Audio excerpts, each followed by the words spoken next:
Well, now the next segment we'll be featuring every week. And as that wonderful intro suggests, it'll be question time. Not always question time as it applies in the federal parliament, but rather in the House of Commons, where in particular, with Prime Minister's question time, the Prime Minister alone takes all the questions. And that's the fate tonight of the Liberal Senator from Queensland, James McGrath, our next guest, and our first guest on Question Time. James McGrath has been immersed in politics longer than I care to remember. Yes, some people will recall on election night in 2016, James and I had an interesting and energetic verbal engagement, but as people who know both of us would know, the past is the past.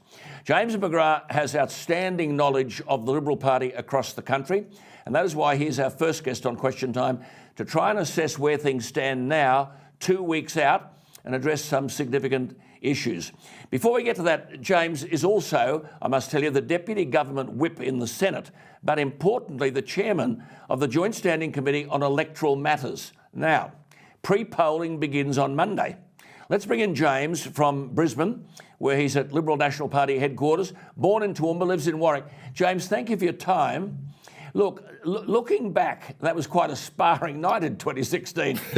But look, I feel bad about it, Alan. You know that, but it was a bad night and good based after a couple of years of bad decisions. Good entertainment. Good entertainment. Yes, good entertainment. yes. Look, to serious matters. A simple question, James. Will this be a fair election?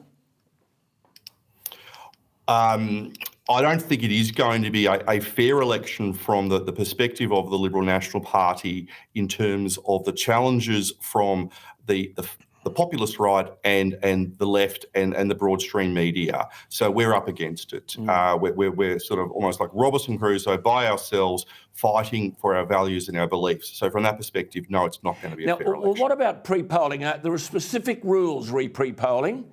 They're never enforced. Do you know anyone who votes before election day who was ever asked if they were entitled to vote early? That is, will you be outside the electorate where you're enrolled? Are you more than 8 kilometres from a polling place? Will you be travelling on voting day? Will you be unable to leave your workplace to vote? Are you due to give birth? Do you have a religious belief that prevents you from attending a polling place? Are you a silent elector? That means you're on the roll but there's no address. And then there's lovely catch-all. Do you have a reasonable fear for your safety? James, shouldn't polling day be polling day? And if people don't want to vote on May 21, shouldn't they have to prove that they meet the criteria that enables them to vote early? Exactly. And indeed, it's not just criteria, it's legislated criteria. Yes. That's in the governing legislation. And one of the recommendations of the Joint Standing Committee on Electoral Matters was that the Australian Electoral Commission needs to enforce these criteria, but not just enforce the criteria.